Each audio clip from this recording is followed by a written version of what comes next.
Is you wear your watch to tell time. I wear my watch to tell you how valuable my time is.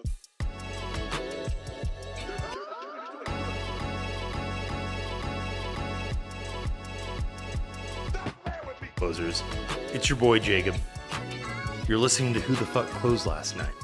On this episode, we're talking to Courtney Dam-Richards, who owns Bartist, with her husband, Tim Dam-Richards. They've been doing a series of very popular pop-up bars in and around Denver. You're going to hear about that in this episode. It was really fun. This one also takes place in the L. It was our first run. We miscommunicated with Adam about the time that we were going to do our interview that you've already listened to, hopefully, on episode 2. So we were already set up in the bar, and Courtney happened to walk in. We started talking to her, and we looked at her and said, Courtney, you want to do a podcast with us right now? And of course, she jumped right in, and we had this amazing conversation you're about to hear right now. So thanks for tuning in. Hope you enjoy it. Let's get into it, man. We just want to jump right in. We want to hit the intro. Yeah, let's hit the intro. Well, you want to go with? Let's just go with welcome to Who the Fuck Closed Last Night. Yeah, welcome in. This is our first time doing an on location one. I'm Jacob. I'm Chad, and we're here with a friend of ours we put her on the spot to be sitting there. We're super excited. This is Courtney Dam-Richards.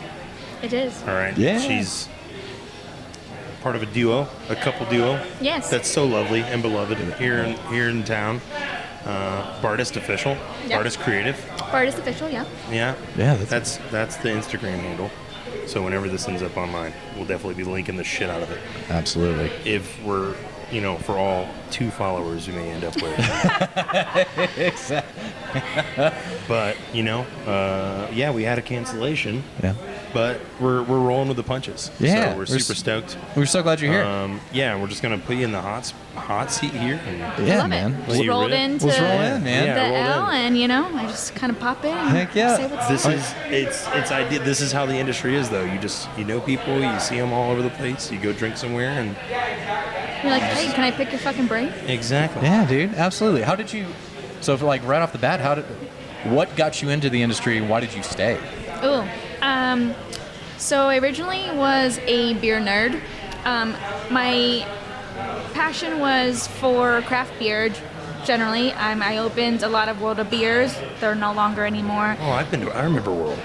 But essentially, it started in Tampa, Florida. Right. And I opened the one in UCF Orlando. I was a huge person when it came to craft beer, the knowledge behind all of that. It's like a 3-week process of getting hired on. You have to learn a lot more about beer, essentially all the different styles, where they're from, and then it's a very extensive training.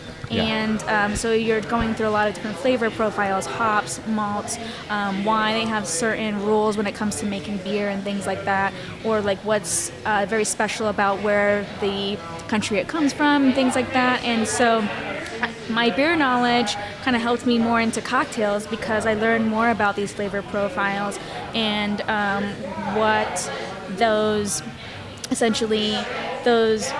flavor profiles brought for people, whether it be a sense of comfort or easy drinking dad beers, as we like to call it, and or celebratory style beers. Right. And I really got into craft cocktails and things like that. And it's honestly from a dive bar. I learned about having to create a menu of beer and shot specials and making a lot of Boilermaker things, or specifically mixed shots. And I was every single day we had to have a different shot of the day or a different drink of the day.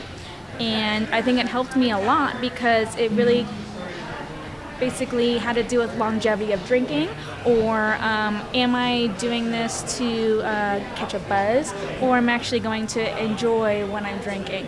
So that had to do a lot more with aging process of beer and things like that, or building cocktails, or it's just I'm creating it like a culinary experience, and beer is essentially liquid bread. Right. Oh yeah. Oh yeah. Oh, absolutely. It's been so. I came from the craft beer world as well. I worked at Alamo Draft House, but also did like a series on breweries, and then was obsessed myself. But then also became a beer rep, and that world's changed so much. Like World of Beer was like one of the standards in Dallas. There were a couple restaurants like it, but it went from like all these international breweries For sure. to where now you go to even a place with 100 taps, they're all going to be like mostly American beers. Yeah. And it's the styles have changed and evolved. Sure. As did the craft cocktail thing around that. Probably 5-10 years after that. Yeah. So when was that? How old were you when you started at World of Beer? When I worked at World of Beer, I was fresh 21, so it was I feel like the explosion of craft beer and everything was like 2010, 2012. Right. And I think that, it was blowing up then, and then it was like IPA central. Oh my God. Yeah. Oh yeah. God. I mean, I think. Yeah. I have an older brother, and like when I got my first beer, he was like, "No, dude, this has more alcohol.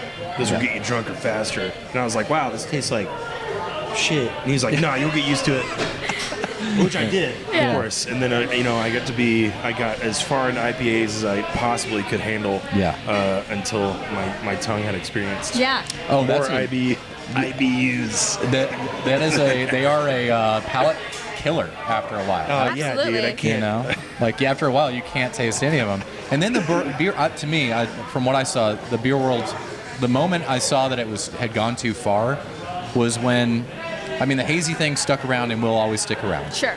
But when I saw milkshake IPAs with edible glitter, I was like, guys, the smoothie beers and stuff. Yeah, they're making they're doing lacto and fermentation beers, but exactly, it's a milkshake, and it literally tastes like food. And this is funny, is that it kind of helped evolve for me, because when it started to taste more like food, I was like, oh, okay, well, cocktails can kind of do the same thing. Yeah. And so that's why I was like, okay, I think I'm going to, I saw it kind of like a dying market, and then that's probably why they're no longer. Yeah. But essentially moved into cocktails, and people were trying to experiment more with flavors and being able to create these cocktails that one taste like food or digestives or things like that, like sours and stuff like that. When I think of sours, I think of obviously you're getting into your daiquiri realms and stuff like that. Yeah. And your Amaros and those kind of branch off of those classic cocktails. Right. So you left World of Beer. You went to this was in Florida, you said? Yes. Yeah, you went to a dive bar. So I originally went to. So we called it a dive bar, and essentially we actually were attached to a liquor store. Okay. Oh wow. Which was really cool. So we shared a liquor license. And so what it was is essentially it was a very beer-focused, beer nerd-heavy dive bar where they had a lot of liquor from next door and things like that they would promote. And basically, if you were done at the dive bar, essentially you can go next door and buy whatever else you want to take home later. Then it evolved into just classic cocktails there, and that was the only other cocktail that we offered other than beer in a shot things or picklebacks, mind erasers, that kind of thing that you would get at a dive bar. And so after that, I was just I feel like I want to learn more about the cocktails, and so I ended up working at essentially a whiskey bar that had over 500 different whiskeys, very pre-prohibition style drinks where they did a lot of craft cocktails. You had to be able to, it was essentially a non-speakeasy where you didn't have to really give a password, but it was a hidden bar essentially. Sure. And we had 500 over different whiskeys, 7 different gins, and we our core menu would have maybe 5 classics, and then a monthly ever-changing menu of 12 different cocktails that the bartenders had to come up with essentially.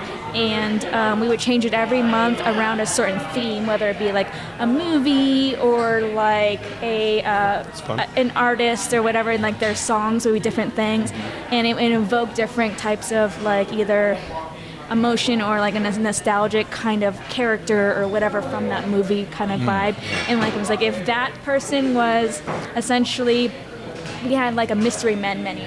So we would have certain cocktails named after different mystery men. I'm what would that mystery man drink? Okay, that's cool.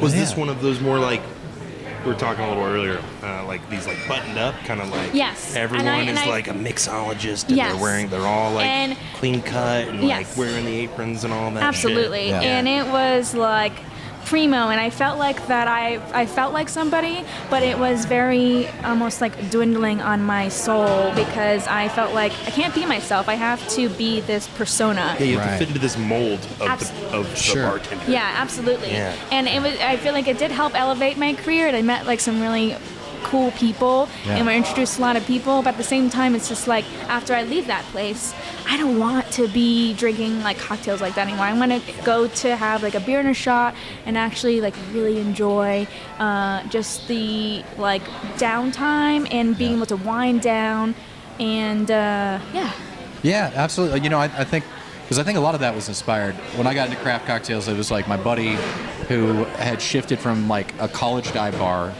to like learning craft cocktails, and it was around the time of and I think a lot of it came from this around the time of Mad Men the show, which like inspired like, oh, let's go back to that button-up style of like a speakeasy, and he was taking me places like that, and I was like I thought it was really cool. Sure. But then when it came down to it, it's like the experience of sharing a drink with somebody and talking to a bartender. Absolutely. It doesn't have to be that. But you can still have an incredible experience, have an incredible cocktail. For sure. Without that pretension. That environment can be so intimidating. It can be. Yeah. Yes. I felt so like gatekeeping, almost like imposter syndrome a lot of the times, where I just felt like, okay, I am like they're the elite, and I hated that. But I also like kind of was like, well, but I kind of like want to like tread the line a little bit and like again pick their brains too, be able to get the knowledge that I want, like needed and or like drive for, and get that drive when it comes to like making cocktails and stuff like that too. But it's kind of like mentally exhausting. Oh yeah, you're having to put in so much. I mean, yeah, those people, you know, the cocktail scene, what would you call it, like the cocktail renaissance of like the early 2000s, like so many crazy techniques, you know, building all sorts of different like products, making your own bitters, shrubs. Oh my god, I made this really cool syrup. Let me tell you about it. Yeah, and it's good knowledge to learn. Make my own like, bitters. Taking that. So you're saying you're like, there's got to be a way to take this knowledge and bring it out. For sure. And so what was, after that cocktail bartending, what was the next step for you? The next step for me was honestly to be able to create an environment where you don't need to have to be pretentious to put out good cocktails. Yeah. I wanted to be able to like have fun with it. Sure. And like kind of give a little bit of my own identity and what I appreciate, and not have to have like this constant like, oh, this is the methodology behind I did this and this and this. I feel like that there is like a level of simplicity, but you're able to elevate those cocktails in a certain aspect of that. Like you want to create something that gives that nostalgic experience when you take the first sip of something. And like there's nothing better than like having a really good thing that I like when I go out to a restaurant. I want to have a really good cocktail, and I want to have a really nice bite of food and be able to like actually like close my eyes and actually like truly enjoy it and be like, okay, this is like a moment of bliss and happiness where like I enjoyed both of these things versus like, oh, I care more about the cocktails and not so much the food. There is like a nice balance between those two things. Absolutely. And the experience along with it, and I'm not feeling like I'm fed something because the bartender told me that this is what they like or this is what they're trying to give me. They're curating an experience for me and my wants and my likes. Yeah, I love that. You know, there's a scene. Have you guys seen the movie Sideways? Oh, you should absolutely see it. It's one of those that I'm like, as anybody in actually have been nervous about the this moment where you asked me and I haven't seen it. Anybody in the industry should see the movie Sideways, because I was always turned off by wine because of the pretension, because it was such an outward pretension. Yeah. And there's this brilliant scene where they're going through wine country. They're trying all these wines, and this guy is a wine snob, and the best wine that he has ever had, and the best experience he's ever had, is a wine that he's drinking out of a styrofoam cup at the end. And it's like fucking brilliant. Absolutely. You can have that same experience without all of the other hubbub. I think that's what's cool about our job is we get to provide that experience for people, For sure. You know? It's funny because when you Styrofoam Cutlery like sold me, so obviously Red Solo Cup. Hello. Come on. Yeah. So like every time we do like some of our pop-ups and things like that, our welcome drink is served in a solo cup because I literally was like, there's no frills, no bullshit, but like you're having something presented to you immediately when you walk in the door. Yeah. But it could, the cocktail could knock your socks off, but I'm trying to alleviate some of the pretension behind it because it's like, this is a solo cup. And when I say by solo cup is like, I think that gives me a sense of like, I'm at a house party right now, and this host is giving me this gift of like, hey, welcome to my house. Just like going to your homie's house and they pour you a whatever, and you're like, hell yeah, like we're comfortable. Yeah. And I don't want to like create like this. I want like I'm giving you a sense of like my home and myself to you, and I'm saying like I appreciate you. Welcome, thank you, without the pretension of this beautiful crystal coupe glass or whatever. Oh, it's also amazing because like if your goal is to give. Sorry, we're gonna cut and because I want to get right into how you got into the pop-up bar. Yeah, we got 2 minutes left on it, so like let's we'll just cut. We can. You want to leave a recording and we can just pop right back in. Yeah, cool. Let's do it. Sorry. No, you're good. You're good. We'll do. Yeah, start it up. Nice. That's our slate. Yeah, we don't the slate. We don't know the slate yet. Yeah. Yeah. So Red Solo Cup. Like I was about to say, like the beautiful thing is, if your concern or what you're trying to do with a pop up or anything is like I want you to have what I have made as a good tasting cocktail, something I make, and it's like there's no visual presentation to influence For sure. what you're about to taste, right? That's like a really awesome thing about that is like you want to put some good shit in that cup and give it to them. And so they're like also not only is it that cozy, comfortable thing, but like it's like a punch bowl. Yeah. So like I mean most punch bowls like have to be served, I feel like, in a plastic cup of some sort. Sure. But yeah, there's something about the Red Solo Cup is like such a like nostalgic presence behind it, and like going from my days again like working at World of Beer or whatever, like going to like I was in that World of Beer was in such a college town like frat party vibe, and I think that I kind of like there's a sense of appreciation for that because it's just like when you're invited to like that kind of party, it's like okay, this person is not like just nobody. Like you want that person to kind of be there and you just want to show them, but then you kind of run off later and be like, okay, I gotta go and I gotta be a host right now, but I'm telling you right now that I love you, I appreciate you being here, I hope you get home safe, we have a good time tonight, and then leave it that way. And so when it comes to like the pop-ups, like we always have a welcome drink no matter what. A lot of it is included in like, and we call it a ticket price. Essentially our ticket price is purely based off of prep. It really helps us gauge numbers and being able to prep appropriately, but also be able to make sure that we make enough of the product. And so when I have that already presented, it gives a little bit of, I guess, of a buffer between they get to enjoy that, and then I'll give you like a really fucking cool presentation drink and with like all the garnishes and bells and whistles. But I don't think that the welcome drink needs to all the bells and whistles because I think the Red Solo Cup tells it all, and it just shows, like I said, like that, like hospitality and a sense of like, thank you for being here. Yeah. And how did y'all quick. What inspired the pop-up? Kind of right, because you said you were at the buttoned up cocktail bar. What was that sort of process? For as long or as short as you want to get to how? So how essentially, you got to the pop-up thing? me and my husband, we lived in Florida, and we decided to like in like a couple months of us actually dating, and he already had like this pop-up Bartist thing established already. So he originally was doing a lot of personally curated, I would say menu designed things like paired a lot with like food and things like that, like at either the restaurant he worked at or like a little side project dining experience. And so it evolved much more into where we decided, like when we got together, it was like, we're going to move here, we're going to evolve this company into so much more and do more pop-ups and things, and honestly create traction for the sense of that we wanted to open our own bar.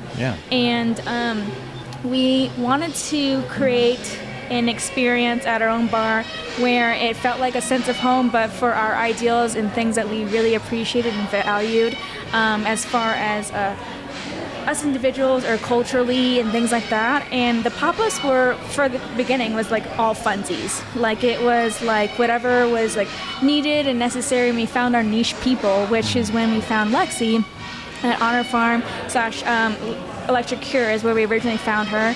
And she was like, I really enjoy y'all's personality, and you guys like to be silly when you go out and have fun and be able to let loose after your shift and things like that. Yeah. And so, like, we present this idea because we just were fans of Always Sunny in Philadelphia. Right. And that in itself is just hilarious because they're obviously dive bartenders and best friends that have a good time. And I think that's kind of what me, Tim, and Lexi are like best friends, like to have a good time, like to create menus that are kind of silly, but still, like, at the end of the day, we are bartenders and want to create experiences and cocktails and things like that. Yeah. And so it evolved more into that. And the first year that we did it was just fun and games, let's see how it goes. And it created so much traction because people were huge fans of the show. They were huge fans of Tiki originally, and honestly, garbage silliness. Oh yeah.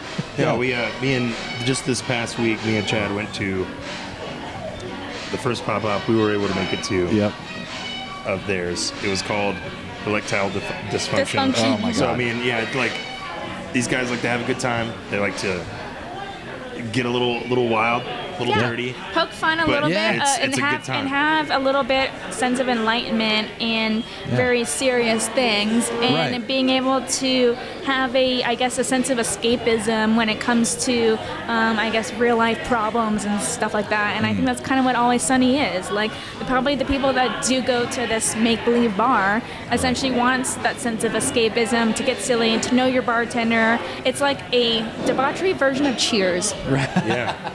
I love that. Absolutely. No, so I mean, kind of as you guys developed, how did you land on, some of the, like, for lack of a better word, like edgy or like sometimes dirty, a little definitely irreverent. Like, how did you guys end up knowing that you kind of seeing the landscape and knowing, hey, like people like this? Sure.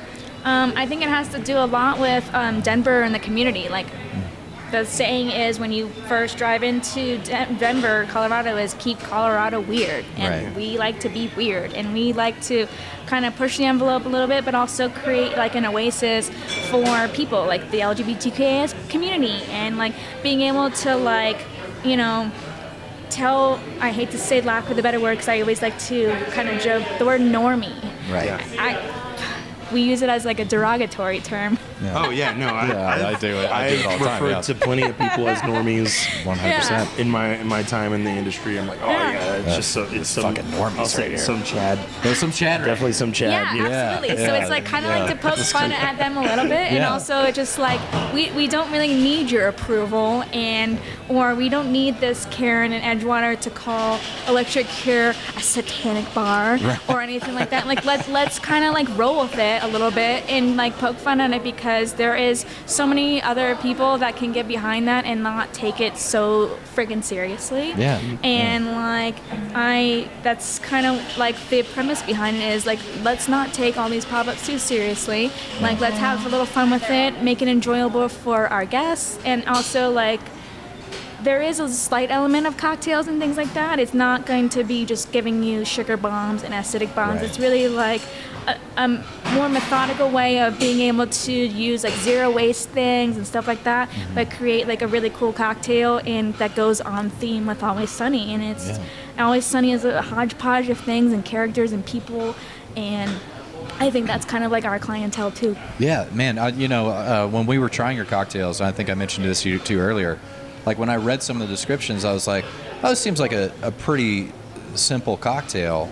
And then when I tried it, I was like, you guys have such an understanding of the flavors you're going with. Sure. That you're able to use stuff that like may seem simple, but you're able to use it in a complex way. So I think that Lexi likes to, and I love this about her so much, she has like this brain of where she wants to make the most coolest menus I've ever seen, and when it comes to the graphics and things like that, but she likes to simplify it on the menu, because why should we dilute the information to the guests that it is unreadable? Like, what the fuck is that? Right? And maybe the nerds that want to know later that can ask questions about it, but I just want to make it simple as possible. I want to make sure that they know that there is an allergy or dietary restriction in there, and then go from there. And if they want to know more about this milk punch, then they can fucking ask us. I actually ended up, I had that exact conversation with some of my coworkers the other day, because we're just talking about like how things look on menus. And I work at like a Greek restaurant, and there's this Greek tree resin liqueur called Mastika or Mastika. You're like, what the fuck is that? Yeah, but like you put that on there, it's like you feel like, ooh, I don't know what that is. Do I need to Google it? Can I have my phone out in this place? What's the right? But if you put like pine liqueur, people understand the word liqueur. They know the word pine. Yeah, that gets them. Or you could put like tree resin. Like you put what it is, or even like what the flavor is. You could say like herbal liqueur, like whatever gets the point across to the most casual drinker. For sure. That it kind of plays into that whole thing of removing that stigma. Absolutely, removing that stigma. Like you want to be more approachable and readable to guests. Like, I don't want to give you a bunch of confusing ingredients in ways that I made this syrup or I made this thing. Like, I want it to be like, and I said again, I'm going to say the word again. I want to appeal to normies. I want to give it to the average Joe and be able for them to understand the menu, and they know what they're getting.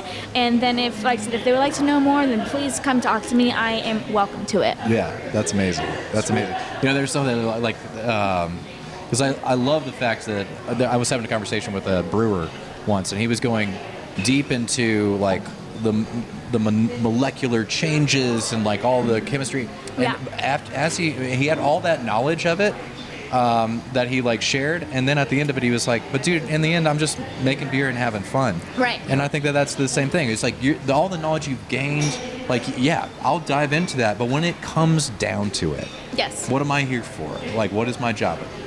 Give you a good drink and make sure you're having fun, man. Absolutely. If you want to buy a second one, maybe a third. Exactly. Yeah. And at that point, it's creating the experience itself. And I always joke, I was like, I'm the machine, and my husband is the personality hire. Yeah. He's the pretty bird. He is the schmoozer. I was like, most bars need is a machine, the clown, and the schmoozer. And sometimes the clown and the schmoozer are the same, and then the machine and the schmoozer could be the same.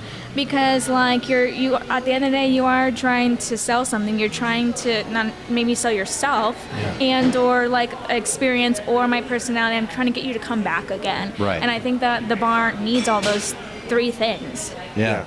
Dude, that's amazing. I've never heard that description, but you know, like you're on stage, and you need that cast of characters. Absolutely. You know, you need that wild card sometimes too. You know. And I mean, not every group has to have a wild card. I mean, sometimes the machine can turn into these things. It's just at the end of the day, like you guys were like, I want to talk to you, and I'm like, well, I'm normally the machine, but I could be like kind of the schmoozer today. I can talk to you. I can be the face. Yeah, so you can shift between roles sometimes, depending on the. You gotta have a little bit of all of it. You know, I mean, just like you're mentioning, you know, you guys are using a culinary approach. I mean, I don't think you guys have told me directly. We were like Courtney and Tim, they both have their families have these rich culinary backgrounds that they like to include in some of their approaches and their thought processes. I mean, part of it, kind of. Yeah, it's funny. Maybe they were building a story for me that you don't identify with, but that's people say great things about you guys. You're well loved in the community. I mean, it's funny because when I originally wanted to get into hospitality, everyone asks you why are you in hospitality, or how did you get here? And honestly, it has to do a lot with my dad. My dad actually, growing up, he made amazing food. My dad is a Vietnamese, and he made amazing food. He's all about family and authenticity and things like that. But he threw some really great parties, and it's just funny because the basically the parties and like people that come to it is he will like cook all day long, and then he'll later sit back and relax and don't do anything. He won't eat any food or anything. It's just like, it's wild to me, like that level of hospitality there. But at the same time, his like day job was my dad sold frozen drink mixes. He was like the original person that came behind essentially your Vitamix and the frozen drink like daiquiris and strawberry daiquiris and stuff like that. But my dad, being Vietnamese, he has Asian flush, so he actually didn't drink at all. And so he like literally like always had this level of like, I'm trying to appease to the masses and people, but have like that level of hospitality, but also like the, I guess, wanting to essentially create like an experience for people. And it always like kind of like set really well to me when I wanted to be in hospitality, because I just was like, okay, he actually wants to create like this community behind all the things that he makes, and like really enjoyed like, I guess, creating that sense of nostalgia and like homeliness. Yeah, absolutely. There's something we've touched on this, but there's something beautiful and spiritual about breaking bread with people and being the person behind the bread they're breaking. Yeah, absolutely. Yeah. I think it's like super cool because I think that he just like saw a different sense, and it really like stuck with me for a long time. And it's funny because it's ironic because it's like, bartending's not really a real job. I'm like, Dad, you did this for years. We're lifers is the term we've been using. Yeah, I'm a lifer. absolutely. I left the industry for a while. Now I'm back. Now I'm staying. Yeah. Same. Yeah. Yeah. I mean, as far as because you're running these pop-ups, these are always just one night events. How long would you say, like from planning, knowing that there's a date until all the way up to that point, like how much time are you putting into one single night? Sure. I think that when it comes to these pop-ups and things like that, like as a longevity and like a future present, our goal is essentially to open a bar in Denver. And the pop-ups, like I said, have always been for funsies and things like that, but it's also to gain traction and be able to have like this sense of community that is behind us. Yeah. And that is really going to be like the driving force for all these things. And we're going to continue to do all these Always Sunny pop-ups, but we're also going to branch off more into things that like are near and dear to our hearts and our cultures and things like that. That's amazing. So you view it as more of like you have this running project, and these pop-ups are coming up. So is it like, obviously you're probably utilizing some of the same ingredients. You were mentioning that earlier, I think, like sometimes the ingredients flow absolutely. into other There's always going to be a cross-utilization of ingredients and things like that. There is going to be like a running theme of all these things. Mm-hmm. The big things that are very valuable to us is sustainability and cross-utilization of ingredients, and being able to use these things, whether it be in the kitchen or in cocktails and things like that. So when it comes to further along the line, when it comes to our actual bar that we would like to open, we want to work very exclusively with our kitchen and be able to use the same ingredients, and there is like zero waste possible. Wow, that's huge, because we were in one of our previous podcasts, we were talking about things that put restaurants in danger of closing, and the menu is like one of the top ones. Yeah, where if like your menu's too big, profit margin is like so high, or like their food waste is so high, and I don't want to do that. Absolutely. And you gotta work like close together with the kitchen. So I like to call it the bitchin'. It's the bar kitchen. Like, that's amazing, man. Yeah, that's amazing. That's sick. Oh, that's so cool. So when you guys are, let's say if you had, next Thursday, what would that process look like? Have you guys already like banked out months out ahead, like ideas, and you just execute, or is it like a big crunch time, the few days going into it? Or? It's funny so obviously the name of the Who Closed Last Night. Yeah. My brain is constantly working. I literally do not know how to turn it off. My husband is literally the workaholic. He is the epitome of a Capricorn that does not know when to stop and chill. And I like revel in like harmony and like relaxing. I am a Taurus. I like the finest things of life, like good drinks, good food, and chilling out.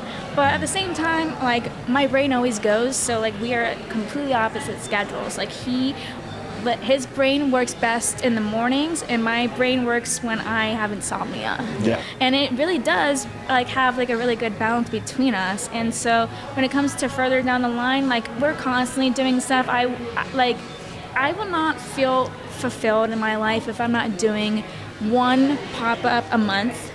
Right now we've had 2, maybe 3 a month. It's a little overwhelming sometimes, but I wouldn't see it any other way. Like I don't like, we're constantly evolving. We constantly want, like we have this force that like we want to do this, and like our mind is set out there, and like I would like to be able to create a place for the bar community to come to and let a little loose, honestly. And that's what the pop-ups were for. It's like to have a little fun and like literally like unwind and chill, because the life that we live in right now is like things can get so chaos. It gets so serious. Yeah. It's easy to get lost in the void. For sure. You know, I mean, that also touches on like how you're maintaining your work-life balance. Like For sure. reminding yourself that like this is not my identity. That this is not the only thing that's happening in my life. You know. Yeah. That's a big part of working in this industry, right? Like Absolutely. Where you can be at work, or you can be. I'm sorry, guys. Oh, do we need to stop? We need to stop and then restart. Sorry. How embarrassing. It's okay. No, it's hard to see Ben beyond these lights. These lights are great because they make us look good. Ben is a shadow. You just want to cut back in, and then we can. Yeah. Let's do it. Give us a clap. Wait, like a louder one? Yeah. Hit it now. Yeah. Amazing. Nice. Yeah. So just. You know, you touched on work-life balance. And Sure. Obviously, you and your husband, and you said Lexi. I don't think I've ever met Lexi, but that makes up Bartist. Is that correct at this point? So or she's the Lexi. We call her the trifecta of the. I guess you would say women don't tiki these days, because she has Electric Cure, she has Honor Farm, and she has Hell or High Water Tiki. And she has been one of our best friends ever. I think that she has really fed into our like wants and needs when it comes to maintaining a little bit of silly, a little bit of I guess, lack of a better word, serious tiki, and creating an experience to keeping Denver weird. And so she has just been like the pivotal friend that we really needed here, and we love her so much. We've been working with her for like 5 years now, and creating not only like Always Sunny things, but branched off from the Rum Hand Thanksgiving to the other Always Sunny holidays, whether it be Patty's Pub or Rock Flag and Eager July 4th. And it's just we're going so much further than that, and being able to like, I think we originally became super fans of that show, but it's become so much more than that, because now it's like branching more into the silly and the idiocracy when it comes to the erectile dysfunction and things like that. And like I said, just becoming a destination bar to be able to experience like, hey, if you want to have fun on a normally slow night at like Monday, Tuesday there, like we can have like a little fun to create like your conglomerate of a week, because most industry people are off on Monday, Tuesday. Yeah. I mean, I literally was about to say something and I totally lost it. Whatever. That's okay. Yeah. No, I mean, I really love it. I think a little bit of what we were talking about beforehand is like, I just really love how, you know, we're getting away from sort of that super stuck up, snobby thing. We're still like making really professional cocktails. Honestly, I think it creates an environment to like be even more creative, because you're not putting yourself in this box that has to it has to pair well with everything or it has to work well on Yeah. the menu. You can just do some random weird experimental thing. Sure, and I feel let like a bunch of people try it. Yeah, when the people come to it, it's a lot of it is industry heavy because it is on those days, and so you have all these really cool creative minds together that like to fuck around and find out. Absolutely. Yeah. It also seems like you guys can swing for the fences and purposely sometimes do something that somebody knows that when they drink it, they're not going to like it, but it's going to be funny. Yes, like the absolutely. Malort out there. Yeah. That is really the main goal, honestly, is because I want you to have a good time. Right. I want you to laugh at this ridiculous garnish and like. It's not has to be like the most best cocktail you've ever had in your life. Right. I want you to like giggle at it a little bit. Yeah, absolutely. Like that's part of the experience, you know. I mean, you that's can't take it all too seriously. you right? can't take it all too seriously, man. I love that so much. When's your? Tell us about your next one coming up. Our next one coming up is, we call it Blackout Wednesday. It is the day before Thanksgiving. It is called Always Sunny Rum Ham Friendsgiving. Essentially, we have a couple of staples that have always been on the menus since our 5 years of doing this. And we kind of play around here and there when it comes to the other cocktails, but they're always sunny themed in Philadelphia. And again, like you're gonna go there and have a good time. You're gonna get silly. You don't have to worry about your family and arguing with them, especially after lately, and or being able to like, hey, I don't feel like going home to my family. I want to have a Friendsgiving where I live and not to go too far, and being actually to go out and enjoy. And it isn't like pure debauchery or anything like that. It is mostly about just like, having a good time, having a couple cocktails, and see some of your friends that happen to stick around for the holiday and not go out of town. Hell yeah. Yeah, I mean, I think that if someone's listening, this will probably be well after that next one, but we'll definitely make sure to pop in and, check the Instagram page once again. Yeah, it's what Bartist is- Official, right? November Yeah. 27th. How do they find you Wednesday? guys and find out about the pop-ups? Yeah, it's Bartist. Bartist Official. Yeah. Essentially that, or you can follow me at Courtney _Dam_Richards. Yeah, I handle all of our social media for the most part. We're going to be constantly posting like crazy about it because it's coming up in the next 3 weeks, if that. And Yeah, and whenever this happens to come out, we'll just tag on a little. We'll look out. There might be some other surprises in between. We'll just be like, hey, this is what's coming up. This is what's coming up, baby. Yeah. I'll go ahead and plug in the fact that I personally have Drinks on Big Red. That's where I'm going to be posting the first stuff for the podcast and everything. Yep. So, we're in the baby stages. Yeah. But, Yeah. we I guess we can go ahead and close up for the night. Yeah. We super duper appreciate Oh my God. Thank you so much. We'll have to get on with Tim and Lexi at some point. Yeah. Absolutely. as well. We'd love to. Yeah. That'd be really cool, man. After I've been to Honor Farm and Yeah. Hell or High Water a few times myself, so we'll have to go do some, maybe one day we can do it on location while there's a pop-up. That'd be really silly. That'd be really silly, man. I'd love to do that. Might be some weird. tricks and things and stuff in the works. Yeah. You never know what you're gonna get there. Let's do it. Okay. All right. God. Thank you so much. We Thank really you. appreciate Thank it. you. And this is, Who the fuck closed last night, man? We're gonna, Dude, that was fucking awesome. Yeah. Yeah. Sick. Oh Thank my you. God. Oh, man. No. Wow, that was fun. Wow, that was, Oh, we're going to have some sick. No, that's fun. Oh, thank you guys. Yeah. You get to settle in after a second of being like, man, I'm under the lights. What? I know. I don't look really. No, it's great. That was amazing. And I didn't realize you guys, which I've never really talked to you guys much about. I didn't realize it was like all building to a larger market. Yeah. So Yeah, we kind of pivoted. It was really bizarre how everything kind of worked out. so I mean, obviously you want to do it right whenever the time comes. Sure. But I like to have fun in the way. Like I want